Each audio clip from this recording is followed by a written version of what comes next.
Good day and welcome to the Milton Keynes business channel. Today we're looking at a business that we believe is the best in their sector as part of our quest to establish who are the best businesses in Milton Keynes and the people that built those businesses and kind of shaped the business landscape of Milton Keynes as it is today. And on which note, I'm delighted to introduce you to Claire Harris of Pets2Places. Hi, Christian. Hi, how are you doing? All right? I'm good, thanks. How are you? Good. Delighted to see you today. Thanks very much for your time. So why don't you give us a bit of background about yourself and how you got into your business? Actually, it was a bit random how I got into it.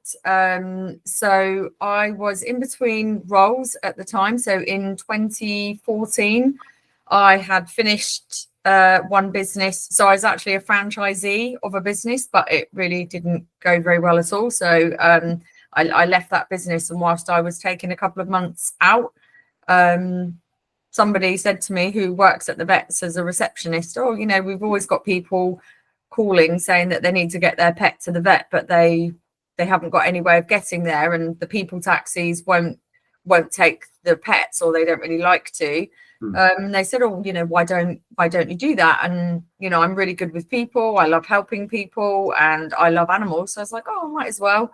And that's literally how the business started. So when I started the business back in October 2014, I never envisioned it would be what it is today in 2025, but it was just something to do while the children were at school. And got me out the house and kind of made me feel needed, I suppose. I'd kind of lost my way in life. I was widowed in 2012 and had a very tough few years. So I guess I found my place in the world and found my passion and found what I was here for. So yeah, I just loved it. Loved helping people. Obviously, I love animals. So it was the perfect role for me. And what animals do you transport? What pets do you? So it's all domestic pets. So mostly it's dogs and cats, and sometimes there's rabbits or birds or guinea pigs, that kind of thing. And how many vehicles do you have? So in Milton Keynes, we just have one vehicle, but I actually turned it into a franchise business model, and we've got franchisees in other parts of the UK, and we're looking to grow, across the UK. Oh, fantastic! And what does it take to be a franchisee? All it takes is to be the kind of person who loves helping other people and who loves animals. That's it. We don't look for any particular skill sets. It's all about who you are as a person, because our customers are a lot of elderly, vulnerable people or people with learning difficulties. You really have to be the kind of person who doesn't think twice about going above and beyond or doing whatever it takes to help that person. So franchisees, it really is based on who they are as people and not what background they've come from. And how does your franchise agreement usually work with your franchisees under you around the UK? So it's like any franchise business model. They have the right to trade under the Pets2Places brand, which is a multi-award winning established brand for over a decade, and they run the service in their area exactly as we run the service in Milton Keynes. It's been established here for over a decade. So it's a bit like McDonald's, only healthier, with pets instead of burgers. Yeah. And what sort of awards have you won? So I won Women Leaders Awards here in Milton Keynes in 2019 for overcoming adversity. So despite my tragic life, I've gone on to build a business from scratch. We've won the Animal Star Awards, which is for best pet business in the UK. We've won multiple customer service awards at the SMEs and stuff like that. We've been finalists in lots of awards as well, like the MKBAA, the MK Awards. There's been loads that we've been finalists of, but we haven't won all of the awards that we've gone for, but we've won quite a few. Our most impressive one is we won the Small Business Sunday, which is run by Dragon's Den star Theo Pathetis, and we met the man in person. That was very exciting. Fantastic. Was he tempted to invest? Did you pitch him, or we didn't? No, we didn't pitch. We're not looking for investment at this point. I see. Nice. So you built it all. Did you start with a lot of money to build your business, or was it just No, I literally started with a handful of leaflets and a £10 Nokia phone that I bought like a top-up card for. Nice. I started with less than £100. It was, just a printer I know printed me some leaflets and did it sort of, mates rates for me. Went in and bought a phone really cheap and just was like, right, I'm just going to put these leaflets out there and see what happens. And that's kind of how it started. So I didn't have a lot of money to start off with at all. I probably started the business for about £100. And has it mostly grown by word of mouth, or did it has, yeah. Nice. It has grown mostly organically. We've not really done a lot of advertising and marketing, not paid for stuff anyway. It's the kind of service that, you can't sort of pressure sell to people. It's the kind of service you either need it or you don't need it. Obviously, if you haven't got a pet, you definitely don't need the service. And if you have got a pet, keep the number because you never know when you're going to need it. So it's not just people that don't drive. It's also like busy working professionals who perhaps their dog's got to go to the groomers or to hydrotherapy or something, and they haven't got the time to take out from work. So we just take the dog for them wherever they need to go. And yeah, it's a really useful service. And do you have specially adapted vehicles for the? Yeah, we do. Yeah, so we do adapt the vehicles, and we use only top of the range crash tested pet transport equipment to ensure the pet safety as well, which is really important because most people actually don't know how to transport pets, which is the other side of what I'm currently in the process of doing. We're not just a pet taxi, we've got other stuff going on. So we adapt our vehicle, we ensure the pet safety, and we treat all the animals exactly as we would treat our own animals, with the utmost care and attention. Are there any requests that you can't meet, like someone has a big grizzly bear, tiger, or someone who pet snakes or something? No. So the biggest dog we've transported is a Great Dane, so they do fit in our vehicle. The only thing we can't do sometimes, if people are going to the airport, when people travel on the plane, they have like these big air carriers which are really big. So we can't always, if they've got multiple animals, we can't always fit them in. But not often, rarely ever. I think that's happened like only a couple of times in over a decade. We've not been able to help somebody, but it's literally just been logistics. We couldn't fit their crates in. So. And do you have quite a lot of customers in town? I take it, I see you have hundreds of nice reviews all over the place, always positive. Yeah, we've got a lot of customers, and we've got a really high repeat customer rate as well. So about 75% of our business is repeat business month on month. So nice. We do have a really good repeat business rate, and we do have a lot of customers, and some of our customers have been with us right from the beginning. If they've lost that pet, then they'll just, they'll get another pet. So they've stayed with us. We're very lucky to have a very loyal customer base, and our customers are lovely. They're not, I know you hear from some businesses you've got these sort of nightmare customers, but we genuinely don't have any nightmare customers. They're all so lovely. Yeah, sounds like pets are a lot easier to transport than people. They are, yes, indeed. Yes, absolutely. Nice.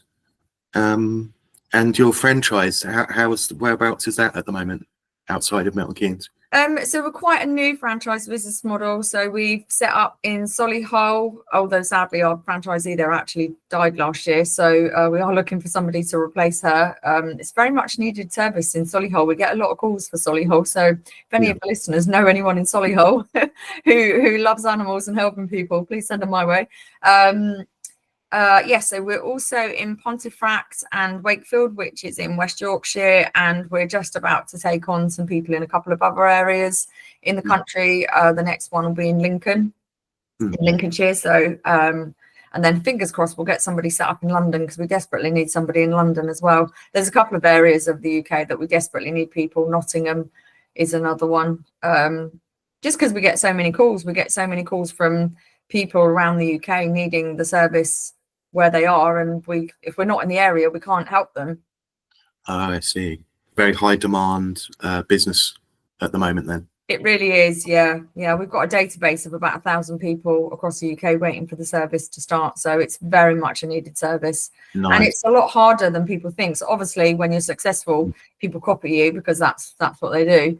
But most of the people that copy us have failed, just because there's a lot more to transporting pets than what people think there is, and there's a lot more to customer service than what people think there is, and there's a lot more to just starting a business and growing a business and building a business that's in it for the long haul. I think when people copy, they're looking for the quick win and they're expecting to build a successful business in like 3 months, but nobody ever built a successful business in 3 months. It takes years to become established and build. And even a big brand like us in the pet transport industry, it takes us time as well. It takes us a good year or two to get established in each area, and that's the commitment you have to give.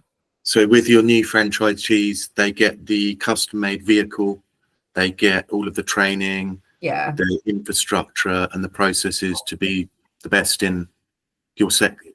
Absolutely. Right. Absolutely. So that's all of the franchise fee comes with everything that they need to kind of get started and be the best in their area. And I guess you can get franchisees launched quite quickly. Yeah, it doesn't take long. From like our Solihull franchisee, she had a job on day one. When she was in Milton Keynes for the training, so they do have to come to Milton Keynes for the training.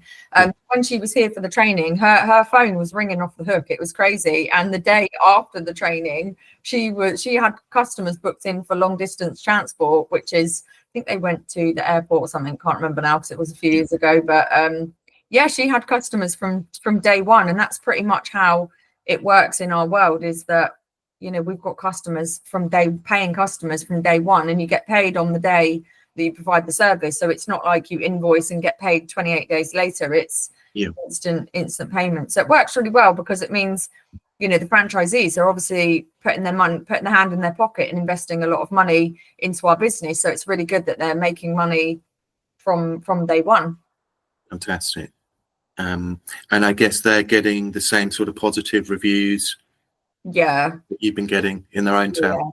Nice. They've all got 5-star reviews. Our guy in West Yorkshire, he's really big on Google and social media and stuff like that, so he's got some amazing reviews on Google. He's really worked really hard to get to where he is though, so I know outwardly it looks like he's lucky, but he's worked really hard, and I'm really proud of him because his social media following is over 3,000 people in only not even 18 months he's been here. He's got like over 100 Google reviews in just over a year. He's done amazing, but he's worked really hard for that though, and I think that's the thing. When people see how successful you are, they're like, oh, you're so lucky, but it's like not really. There's a little bit of luck, but mostly it's just really hard work to build a successful business. But you really enjoy it. I can sense that from you. Yeah. We love what we do. And, I was running the pet taxi for over a decade and I absolutely loved it. It's incredible to just help people with their pets and get their pets where they need them to go. Where they're welcome, where they're not normally welcome. Exactly. Fantastic.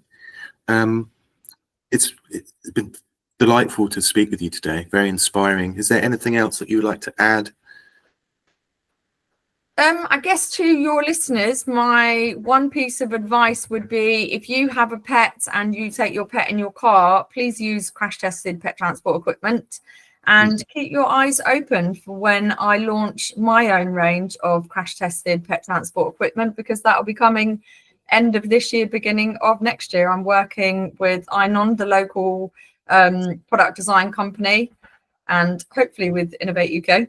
What's crash tested pet equipment? That's like seatbelts for pets? Or? Yes, so it's basically restraints. So Highway Rule 57, Highway Code Rule 57 says by law your pet must be restrained, but most people don't actually restrain their pet, or the current equipment that's on the market isn't really good enough. So I've been saying for years I could do better, because with my decade of experience in the pet transport industry, so now I'm going to put my money where my mouth is, and I'm going to design my own equipment. So crash tested means it's the same crash test that children's car seats go through. So it just ensures their safety. So if you're in a car accident with your pet, then it just protects them I see. A bit for a like, serious injury, and also from injuring you, because if you've got a 20-kilogram dog on the back seat not restrained properly, and you're in an accident, that's going to hurt a lot. nice. Sounds like something that should perhaps be in most cars at some point next to the seatbelt. That is what I'm aiming for. So I'm actually aiming for a countrywide campaign around safely transporting pets, and I'm actually looking to change the legislation on how pets are transported as well. So I've on the back of having a pet taxi, I've kind of got a lot of work going on in educating people on how to transport pets, creating my own line of equipment, changing legislation, and also we're hopefully doing a project with the Road Safety Trust on how much of a problem this currently is, and predicting how much of a problem this is going to be in the future, because pets are the new kids. And I think whilst it may be a problem now, it's going to be an even bigger problem in about 20 years when most people have dogs. 50% of the UK are pet owners, so potentially it's a big problem in the future. So we need to be making sure that we're keeping our pets safe in the vehicle and also keeping ourselves safe, because a loose dog in the event of an accident could cause a lot of damage. Sounds very interesting. Well, best of luck with it. Thank you. Been lovely to hear your story today. Really appreciate your time, and I wish you all the very best growing in Milton Keynes and with your franchise and your crash tested safety equipment. Thanks. It's brilliant talking to you today, Christian. Thank you for having me. Have a lovely day, Claire. Thanks.